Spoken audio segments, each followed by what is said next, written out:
7 अगस्त 2024 question paper को हम लोग इस सेशन में देखने वाले हैं। चूंकि सभी जिलों का अलग अलग क्वेश्चन पेपर था, अलग अलग प्रश्न पत्र था, इसलिए आज मैं ये बिल्कुल ओरिजिनल क्वेश्चन पेपर है, इसको मैं आपको करवा देता हूं। बिल्कुल ओरिजिनल है बिहार पुलिस का क्वेश्चन पेपर 7 अगस्त 2024 का। और जिन्होंने भी एग्जाम दिया हुआ है और जिनका भी ये पेपर था, आप लोग बताइए कि किस जिला का ये क्वेश्चन पेपर है। और देखिए, जिनका एग्जाम बाकी है उनके लिए बड़ा महत्वपूर्ण है, इसको एक एग्जाम के तौर पर लगाइए।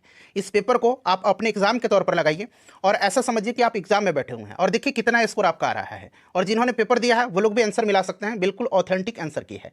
जो लोग पहली बार चैनल पर विजिट कर रहे हैं और हमारे चैनल के माध्यम से आपको पता है कि बिहार पुलिस की बेहतरीन तैयारी कराई जाती है, तो चैनल को सब्सक्राइब कर लीजिए और जो बगल में बेल आइकन है, घंटी का निशान है, उसको भी दबा लीजिएगा, ताकि बिहार पुलिस 21,391 पोस्ट से संबंधित रेगुलर अपडेट्स आपको मिलते रहें। चलिए शुरू करते हैं। एक बार सभी लोग फटाफट लाइक कर देंगे और इसका लिंक किसी भी एक ग्रुप में जहां कहीं भी आप हैं वहां पर इसको शेयर कर दीजिए। चलिए शुरू करते हैं फ्रेंड्स। अब देखिए फ्रेंड्स, बिहार पुलिस 7 अगस्त 2024 का ओरिजिनल क्वेश्चन पेपर है। बिहार पुलिस क्वेश्चन पेपर 7 अगस्त 2024 है और आपको पता है कि अलग अलग जिलों में अलग अलग क्वेश्चन पेपर था। तो जिन्होंने भी ये वाला पेपर दिया है, आप जरा कमेंट करके बताएंगे कि यह किस जिला का क्वेश्चन पेपर है।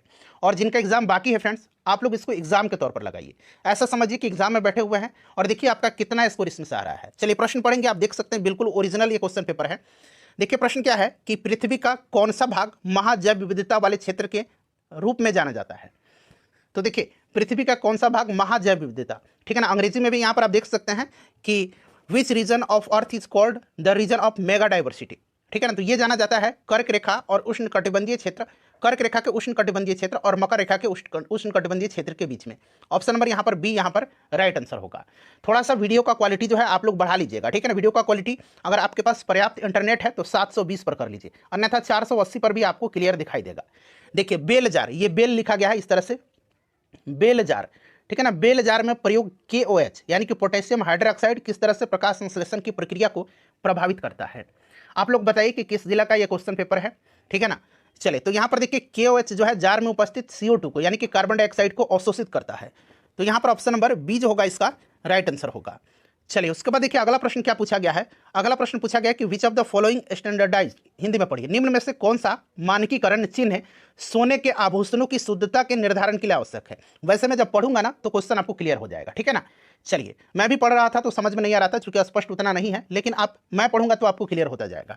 देखिए निम्न में से कौन सा मानकीकरण चिन्ह सोने के आभूषणों की शुद्धता के निर्धारण के लिए आवश्यक है। तो आपको पता है हॉलमार्क है। यहाँ पर देखिए अंग्रेजी में हॉलमार्क आपको दिख रहा है, हॉलमार्क है, ठीक है। चलिए उसके बाद देखिए पूछा गया कि भारत में प्रथम जनगणना किस वर्ष में हुई थी। तो ये प्रश्न मैंने आपको कराया हुआ है।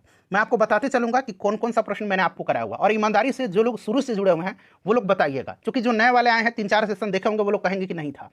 देखिए मैंने बताया था कि लॉर्ड मेयो के समय में 1872 में, ठीक है ना, पहली बार जनगणना हुई थी। और नियमित जनगणना लॉर्ड रिपन के समय से हुआ था, ठीक है ना। तो यहाँ पर 1872 ना देकर के 1871 दिया गया है, ठीक है। चलिए उसके बाद देखिएगा कि संयुक्त राष्ट्र के अनुसार सतत विकास से संबंधित लक्ष्य संख्या कितना है, लक्ष्य संख्या कितना है। तो फ्रेंड्स ये जो है आपका कितना है, 17 है। 17 यहाँ पर राइट आंसर हो जाएगा, ठीक है। चलिए उसके बाद देखिएगा कि निम्नलिखित में से शुद्ध शब्द छांटना है आपको। देखिए ये अतिथि इस तरह से लिखा गया है, अतिथि यहाँ पर मैं लिख देता हूँ ताकि आपको क्लियर दिखाई दे। दवाइयाँ आपको दिख रहा है, नूपुर लिखा गया है, नूपुर इस तरह से लिखा गया है, नूपुर, ठीक है ना, नूपुर लिखा गया है। और अत्याधिक लिखा गया है, अत्याधिक, अत्याधिक। अब बताइए इसमें से कौन सा सही लिखा गया, सही वर्तनी कौन सा है। तो यहाँ पर आप नूपुर देखेंगे ना, नूपुर इस तरह से लिखा गया, तो नूपुर यहाँ पर करेक्ट लिखा गया है, ठीक है ना। अतिथि ऐसे नहीं होगा, अतिथि में थ में हर्षिकार होगा, ठीक है ना। दवाइयाँ में ये ऊपर नहीं रहेगा, इस तरह से दवाइयाँ होता है, दवाइयाँ। चलिए देखिए अंधे के हाथ बटेर लगना, ये मुहावरा है, लोकोक्ति है। इसका अर्थ क्या होता है, अंधे के हाथ बटेर लगना। तो संयोग से अयोग्य या अनाड़ी को सफलता मिलना। और ये वाला प्रश्न मैंने एडजस्ट करा हुआ था कि अंधे के हाथ बटेर लगना, ठीक है। चलिए तो 2 प्रश्न आपको मिल गए। उसके बाद देखिए निम्नलिखित में से अतिवृष्टि का, अतिवृष्टि के लिए विलोम शब्द, ये भी प्रश्न मैंने आपको कराया हुआ है। अतिवृष्टि का अनावृष्टि होता है। यहाँ पर देखिए अनावृष्टि दिया गया, अनावृष्टि होता है, ठीक है, अनावृष्टि होता है। चलिए फ्रेंड्स उसके बाद देखिए क्वेश्चन नंबर 14 है कि ईस्ट सेंट्रल रेलवे यानी कि पूर्व मध्य रेलवे का, यहाँ पर अंग्रेजी में लिख दिया गया पूर्व मध्य रेलवे का, ये मैंने कराया हुआ है, 2-3 बार कराया हुआ है। पूर्व मध्य रेलवे का मुख्यालय, पूर्व मध्य रेलवे का मुख्यालय तो मैंने बताया था पुमरे, ठीक है ना। तो ये आपका हाजीपुर में है, ऑप्शन सी में आप देख सकते हैं। चलिए एडजेक्ट है ये प्रश्न। उसके बाद देखिए निम्न में से कौन सी नहर भारतीय महासागर, हिंद महासागर को भूमध्य सागर से जोड़ती है। ये भी प्रश्न मैंने कराया। हो सकता है कि आप कहेंगे कि ये प्रश्न तो मैंने पढ़ा भी है, कोई बात नहीं, जो मैंने अपने सेट में कराया हुआ है वो मैं आपको काउंट करा रहा हूँ। तो फ्रेंड्स ये आपको पता है कि स्वेज नहर है, ठीक है ना, लाल सागर के माध्यम से जो है ये जोड़ता है, क्लियर। चलिए उसके बाद देखिएगा कि राष्ट्रीय राजमार्ग सॉरी जलमार्ग, ये वाटरवे है, जलमार्ग है। राष्ट्रीय जलमार्ग नंबर टू जो है ये किस नदी पर पड़ता है? तो ये किस नदी पर पड़ता है, ये आपसे पूछा गया है। तो फ्रेंड्स ये पड़ता है ब्रह्मपुत्र नदी पर, ठीक है ना, ब्रह्मपुत्र नदी पर। चलिए उसके बाद देखिए पूछा गया है कि एक राज्य से दूसरे राज्य में, ठीक है ना, देखिए एक राज्य में दूसरे राज्य, एक मिनट अंग्रेजी वाला पढ़िएगा, कि the percentage of the net sown area, ठीक है ना, varies from the state to another 80% of the total area in, खाली स्थान दिया गया, अंडर कल्टिवेशन, यानी कि एक राज्य से दूसरे शायद ये राज्य में शुद्ध क्या है, ये बोए गए क्षेत्र का, ठीक है ना, प्रतिशत भिन्न भिन्न है, खाली स्थान दिया गया में 80% भाग पर कृषि होती है, तो ये पंजाब में होता है, पंजाब यहाँ पर इसका राइट आंसर होगा, ठीक है। चलिए उसके बाद देखिएगा यहाँ पर मिलान करना है, और एक तरफ से जो है आपको कॉलम ए में और उसका प्रॉपर सफिक्स दिया गया है कॉलम बी में। तो चाइल्ड का चिल्ड्रन होता है, क्लास का क्लासिकल होता है, ठीक है ना, जस्टिफाई होता है, ठीक है, और डीपली होता है, और जस्टिस होगा, ठीक है ना, जस्टिस होता है, जस्टिस। चलिए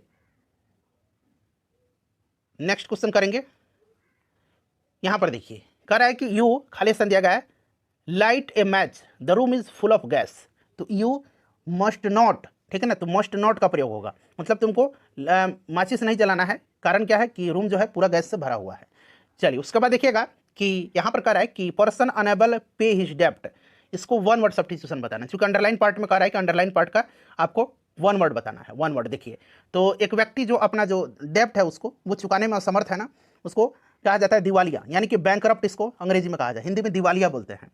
चलिए उसके बाद देखिएगा कि निशा गांधी नृत्य उत्सव, निशा गांधी, ठीक है ना, निशा गांधी नृत्य उत्सव जो है ये किस राज्य में मनाया जाता है, मतलब कहाँ पर साल में 2 बार मनाया जाता है, बताइए। तो निशा गांधी मनाया जाता है केरला में, ठीक है। चलिए उसके बाद देखिएगा कि बिहार सरकार के द्वारा इको टूरिज्म को बढ़ावा देने के लिए कन्वेंशन सेंटर कहाँ स्थापित किया जा रहा है? तो ये कन्वेंशन सेंटर जो है ये वाल्मीकि टाइगर रिजर्व में, वाल्मीकि टाइगर रिजर्व आप ऑप्शन बी में देख सकते हैं। यहाँ पर हिंदी वाले में थोड़ा सा आपको स्पष्ट नहीं दिखाई देगा, लेकिन हिंदी वाले में के बजाय अंग्रेजी में आप देखेंगे तो ज़्यादा क्लियर होगा। चलिए उसके बाद देखिए पूछा गया है कि संविधान के किस अनुच्छेद के अंतर्गत बिहार उच्च न्यायालय को बंदी प्रत्यक्षीकरण की रिट जारी करने की शक्ति प्राप्त है? यह प्रश्न मैंने कराया हुआ है, लेकिन मैंने इस भाषा में नहीं कराया हुआ है, मैंने कराया था कि किस अनुच्छेद के तहत जो है उच्च न्यायालय को, यानी कि हाई कोर्ट को रिट जारी करने का अधिकार प्राप्त है। तो देखिए संविधान के किस अनुच्छेद के अंतर्गत बिहार के उच्च न्यायालय, ये भी तो उच्च न्यायालय ही है, रिट जारी 5 प्रकार की रिट में बंदी प्रत्यक्षीकरण भी आता है, तो कौन सा अनुच्छेद यहाँ पर देख सकते हैं 226 दिया गया है, ठीक है ना फ्रेंड्स। चलिए उसके बाद देखिएगा कि यहाँ पर स्पोर्ट्स स्टार, अंग्रेजी में पढ़िए, स्पोर्ट्स स्टार जो है इसका ACES अवार्ड जो है, ठीक है ना, उसमें पूछा गया कि स्पोर्ट्समैन ऑफ द ईयर 2024 किसको दिया गया है। प्रश्न यही है कि स्पोर्ट्स अवार्ड ACS पुरस्कार समारोह में घोषित स्पोर्ट्समैन ऑफ द ईयर 2024 कौन है? तो फ्रेंड्स ये मोहम्मद शामी है, ठीक है। चलिए उसके बाद देखिए पूछा गया है कि ये वाला प्रश्न मैंने अपने सेट में भी कराया था, और करंट अफेयर्स का जो मैंने सेट कराया था 400 क्वेश्चन का, उसमें भी मैंने कराया था। देखिए रुद्रम 2 मिसाइल है, रुद्रम 2 मिसाइल मैंने बताया था कि DRDO के द्वारा इसका परीक्षण किया गया है, और ये जो है यहाँ पर देखिएगा कि इस मिसाइल की मारक प्रकृति क्या है, हवा से हवा, सतह से हवा, सतह से सतह, हवा से सतह। ये मेरे सेट में भी है, और करंट अफेयर का जो मैंने कराया हुआ था 400 क्वेश्चन उसमें भी मैंने कराया हुआ है। तो राइट आंसर इसका क्या होगा फ्रेंड्स, बताइए। तो यहाँ पर देखेंगे एयर टू सरफेस है इसका, एयर टू सरफेस, यानी कि हवा से सतह, ठीक है। चलिए उसके बाद देखिएगा कि किस जिले में निक्रिस, अंग्रेजी में देखिए यहाँ पर दिख रहा है आपको, देखिए निक्रिस NIKRISH, निक्रिस पंप कैनल, निक्रिस पंप कैनल यानी कि निक्रिस नहर परियोजना, निक्रिस पंप नहर परियोजना का निर्माण की घोषणा किया गया बिहार के किस जिले में? तो फ्रेंड्स ये बक्सर होगा। चलिए उसके बाद देखिए पूछा गया कि निम्नलिखित में से कौन सी बहुकेंद्रीय मांसपेशी है? बहुकेंद्रीय यानी कि बताइए राइट आंसर क्या होगा? तो इसमें से कंकाल मांसपेशी होगा। चलिए उसके बाद देखिए ये मैंने कराया हुआ था, प्रश्न है यहाँ पर देखिए एगेरिकस, ठीक है ना, यहाँ पर एगेरिकस भी लिखा गया है हिंदी में, कोशिका भित्ति बनी होती है। अब देखिए ये एगेरिकस है क्या? तो फ्रेंड्स ये जो है एक कवक है, कवक है, ठीक है ना, कवकों का नाम भी मैंने आपको कई बार बताया हुआ है। तो ये कवक है, और कवक की कोशिका भित्ति मैंने बताया था काइटिन की बनी होती है, काइटिन की बनी होती है, यहाँ पर देखिए काइटिन दिया गया है। चलिए उसके बाद नेक्स्ट क्वेश्चन कर लेंगे।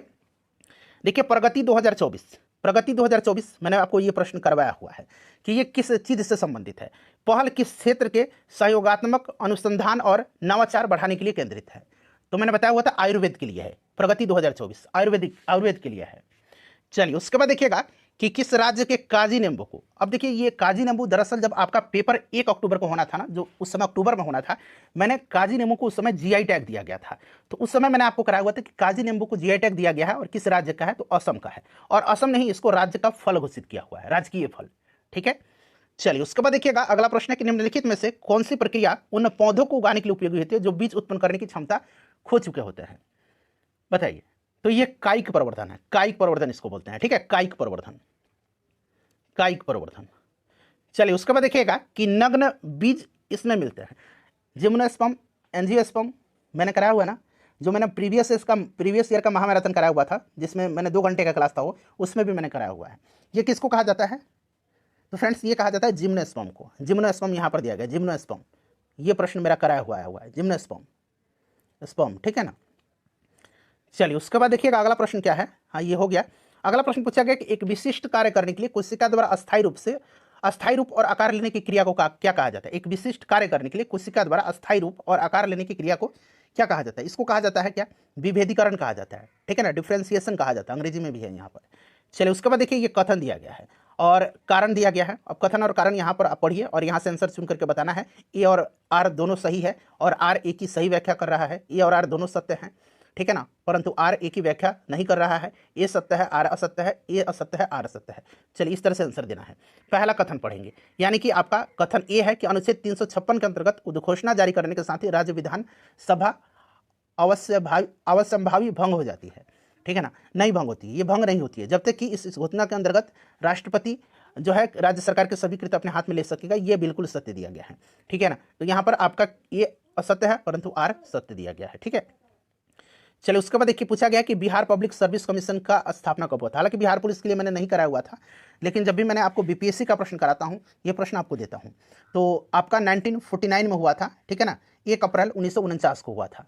चलिए नेक्स्ट क्वेश्चन करेंगे कि भारत में शक्तियों के विभाजन के संबंध में, ये प्रश्न पॉलिटी का मैंने करा हुआ है। अंतिम निर्णय कौन लेगा, अगर भारत में शक्ति के विभाजन के संबंध में विवाद की स्थिति होती है तो अंतिम निर्णय कौन लेगा। और ये भी मैंने बताया था कि राष्ट्रपति के चुनाव में अगर विवाद होता है तो सुनवाई कौन करता है, तो ये सुप्रीम कोर्ट करता है, सर्वोच्च न्यायालय। ठीक है, चलिए उसके बाद देखिए अगला प्रश्न पूछा गया है शेरनी शब्द में प्रयुक्त प्रत्यय, शेरनी और मोरनी ये सब याद रखिएगा। तो आपका नी होगा, नी प्रत्यय। ठीक है ना, नी यहाँ पर दिया गया है, नी। चलिए उसके बाद नेक्स्ट क्वेश्चन करेंगे फ्रेंड्स, ये गद्यांश पढ़ना है, बेटी बचाओ और बेटी पढ़ाओ योजना का है। ठीक है ना, जिसका अर्थ है कन्या शिशुओं को बचाना। ठीक है, और ये शुरू किया गया था 22 जनवरी 2015 को। अब इसी को पढ़ करके आंसर देना है। देखिए बेटी बचाओ बेटी पढ़ाओ योजना के बारे में कौन सा कथन असत्य है, शायद असत्य पूछा गया। इस योजना का अर्थ कन्या शिशु को बचाना है, सुरक्षा प्रदान करना है, उन्हें शिक्षित करना है और उनको लड़की से अधिक महत्व देना, ऐसा कुछ नहीं है लड़कों से। ठीक है, तो ये सब तो सही है।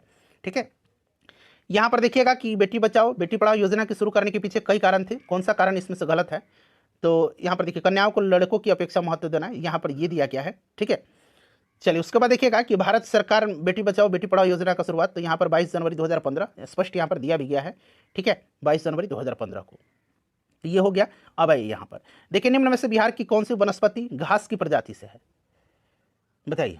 मतलब कह रहा है कि vegetation species of Bihar in grass category, साल है यहाँ पर दिया गया। चलिए उसके बाद देखिएगा कि किस लौह अयस्क में लोहा की मात्रा अधिक होती है, मतलब लोहांश की, लोहे के अंश की मात्रा, तो ये होती है किसमें, मैग्नेटाइट में होती है, मैग्नेटाइट। यहाँ पर मैग्नेटाइट दिया गया है। उसके बाद देखिएगा कह रहा है कि विश्व का सबसे बड़ा नदी पर बसा हुआ द्वीप माजुली द्वीप किस नदी पर है, ये प्रश्न तो अब भी करे होंगे, ब्रह्मपुत्र नदी पर है। चलिए उसके बाद देखिएगा कि मध्य हिमालय को हिमाचल प्रदेश में किस नाम से जानते हैं, मध्य हिमालय को हिमाचल प्रदेश में जाना जाता है धौलाधर के नाम से। ठीक है ना, चलिए उसके बाद देखिए ये प्रश्न भी आपने किया भी होगा और मैंने कराया भी है कि सौरमंडल का सबसे बड़ा ग्रह तो ये बृहस्पति है। ठीक है ना, सबसे ज़्यादा घनत्व जब मैंने कराया था कि किस ग्रह का है, उसी में मैंने मतलब एक्स्ट्रा फैक्ट्स में आपको बताया था। चलिए बिहार और झारखंड राज्य विधानसभा के बाद राज्य विभाजन के बाद, झारखंड और बिहार जब विभाजन हुए थे उसके बाद बिहार लोकसभा आयोग की सदस्य की संख्या कितनी थी, तो फ्रेंड्स ये 6 रह गई थी उस समय, 6 यहाँ पर ऑप्शन में आप देख सकते हैं, बी में दिया गया है। उसके बाद देखिए पूछा गया है कि यहाँ पर भी प्रश्न है, आइए इसको कर लेते हैं। कह रहे कि आदिवासी नेता सिद्धू और कान्हू किस क्षेत्र से संबंधित हैं। मैंने अभी पिछला ही सेट में मैंने आपको कराया था कि संथाल विद्रोह का नेतृत्व सिद्धू कान्हू चांद भैरव ये 4 भाई थे, संथाल परगना। ठीक है ना, चलिए उसके बाद देखिएगा कि गंगा सागर मेला किस अवसर पर आयोजित होता है, गंगा सागर मेला, तो ये आपका मकर संक्रांति का अवसर पर। चलिए उसके बाद देखिएगा पूछा गया है कि कौन सी यूपीआई की विशेषता नहीं है, और मैं चाहता हूं कि इसका आंसर आप मुझे बताइए। कह रहा है कि क्या तुरंत मुद्रा का स्थानांतरण मतलब हस्तांतरण, बिल्कुल सही, इंस्टेंट आप पेमेंट कर देते हैं। 24 घंटे और 365 दिन सेवा उपलब्ध है। विभिन्न बैंकों के लिए विभिन्न मोबाइल ऐप है, ऐसा नहीं, आप चाहें तो विभिन्न के लिए विभिन्न मोबाइल ऐप यूज कर सकते हैं। QR कोड तो इसमें प्रयुक्त ही होता है, ठीक है ना। चलिए उसके बाद देखिए अगला प्रश्न है, ये वाला मैंने करा दिया था। बिहार झारखंड राज्य के विभाजन के बाद बिहार लोकसभा आयोग की सदस्य की संख्या 6 रह गई थी। अब देखिए अंग्रेजी में पढ़िए, कह रहा है कि in open office calc CALC लिखा गया है, इज खाली स्थान है, refers to a cell of a range है ऑफ, यहां पर स्पष्ट नहीं हो रहा हिंदी में देखिए, ओपन ऑफिस कैल्क में एक सेल या एक सेल, यहां पर भी नहीं हो रहा है, को किसी वर्कशीट में दर्शाता है जिसकी फॉर्मूले मतलब के रूप में किया जा सकता है, उसको हम लोग बोलते हैं, यहां पर देखिए सेल रेफरेंस बोलते हैं, ठीक है ना। चलिए उसके बाद देखिएगा पूछा गया कि स्पिग्मो मैनोमीटर का उपयोग, तो मैंने जब आपको कराया था कि बोलोमीटर, पायरोमीटर, ठीक है ना, बैरोमीटर, उसी में मैंने आपको बताया था कि रक्तचाप मापने में स्पिग्मो मैनोमीटर का यूज किया जाता है। चलिए उसके बाद देखिएगा कि अनुमस्तिष्क, मेडुला और पोन्स, यानी कि सेरेबेलम, मेडुला एंड पोन्स, अनुमस्तिष्क है और ये मेडुला है, मेडुला और ये पोन्स है, ठीक है ना, ये पोन्स है। तो पोन्स किसका भाग होते हैं, तो ये पोन्स होते हैं पीछे वाला मस्तिष्क का, पस मस्तिष्क का, ठीक है। चलिए उसके बाद देखिए अगला प्रश्न पूछा गया है कि बिहार में 1857 की क्रांति का केंद्र कहाँ था, तो ये भी बताने वाला बात है, जगदीशपुर था, वीर कुंवर सिंह के नेतृत्व में हुआ था। ये वाला क्वेश्चन क्या मैंने नहीं कराया हुआ, ईमानदारी से बताइए। जेम्स हरग्रीव्स ने किस मशीन का खोज किया था। जब मैंने आपको औद्योगिक क्रांति के बारे में बताता हूँ, जब भी ग्लोरियस रिवॉल्यूशन के बारे में बताता हूँ कि 1688 में इंग्लैंड में हुआ था, उस समय मैं चर्चा करता हूँ। फ्लाइंग शटल का आविष्कार जॉन के ने किया था, क्या मैंने नहीं बताया, फ्लाइंग शटल का आविष्कार जॉन के ने किया था। और स्पिनिंग जेनी का आविष्कार मैंने नहीं बताया, जेम्स हरग्रीव्स ने किया था, स्पिनिंग जेनी, जेम्स हरग्रीव्स, ठीक है। जो लोग नियमित रूप से जुड़े हुए हैं उनको पता है। असहयोग आंदोलन कब वापस लिया गया था, एग्जैक्ट क्वेश्चन मैंने करा हुआ है 12 फरवरी 1922 को। देखिए ऑप्शन में कहीं दिख रहा है, ऑप्शन सी में दिख रहा है। चलिए उसके बाद नेक्स्ट क्वेश्चन करा है कि रॉकेट किस संरक्षण के सिद्धांत पर कार्य करता है। ये भी मैंने करा है संवेग संरक्षण के सिद्धांत पर, यहाँ पर संवेग दिया गया है। चलिए बेशक आप कहेंगे कि ये सब मैंने भी पढ़ा है, लेकिन कोई बात नहीं, मैंने अपने सेट में कराया हुआ, मैं वो आपको बता रहा हूँ।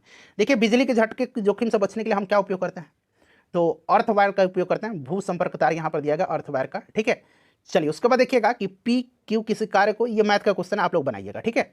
चलिए उसके बाद देखिए अगला प्रश्न है कि दूसरे आवर्त में तत्वों का कौन सा कोष सबसे बाह्यतम है, यहाँ अंग्रेजी में पढ़ी, ज्यादा क्लियर है। Which cell is outermost for element in the second period, यानी कि सबसे बाह्यतम है, तो ये कौन सा सेल है। तो फ्रेंड्स यहाँ सेल जो है ये कौन सा, एल सेल होता है, ठीक है ना, एल सेल, एल कोष, यहाँ पर एल सेल दिया गया, एल सेल यानी कि एल कोष। चलिए उसके बाद देखिएगा कि निम्नलिखित में से 284 के इलेक्ट्रॉनिक विन्यास प्रदर्शित करता है। 284 का मैंने आपको ये एडजेक्ट कराया हुआ है, और उसमें मैंने आपको पूछा था वैलेंसी कितना है, इसका संयोजकता पूछा था। 284 एकदम मैंने कराया हुआ, और उसी दरम्यान मैंने आपको बताया कि ये सिलिकॉन का होता है 14 एटॉमिक नंबर, ठीक है ना, तो उसी समय मैंने बताया हुआ। देखिए ये प्रश्न भी लड़ गया है।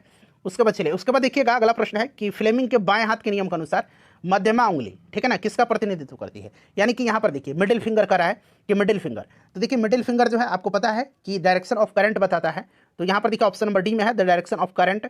उसके बाद देखिए 4 फिंगर जो होता है, 4 फिंगर ये बताता है डायरेक्शन ऑफ मैग्नेटिक फील्ड, तो यहाँ पर देखेंगे आपका मैग्नेटिक फील्ड बताता है। और थंब जो है आपका अंगूठा, ये direction of the force on the conduction बताता है, direction on the force on the conductor, ठीक है ना, यहाँ पर दिया गया है, ठीक है। चलिए उसके बाद देखिएगा सेम क्वेश्चन लास्ट सेट में मैंने कराया था, सेट 9 या सेट 10 में है, ताप बढ़ने पर ध्वनि पर क्या प्रभाव पड़ता है, तो मैंने बताया था ध्वनि की चाल बढ़ती है। वहीं पूछेंगे ताप बढ़ने पर ध्वनि तरंग की चाल क्या होगी, तो बढ़ती है, इंक्रीज होगा, बढ़ती है, ठीक है ना, इंक्रीज होगा। चलिए ये भी प्रश्न लड़ गया। उसके बाद देखिए कह रहा है कि एक महाविद्यालय में 42 विद्यार्थी हैं, उसमें से 30% लड़कियां, ये 30% है, तो लड़कों की संख्या, यानी कि लड़के 70% है 4200 का, 30 लड़कियां हो गई, तो लड़के कितने हो गए, 70% ही तो हो गए, लड़कों की संख्या बताना है। 2 0 से 2 0 कैंसिल हो गया, 7 दूना 14, 7 का 28, 1 29 और 1 0 आ गया, 2940, ऑप्शन डी में है।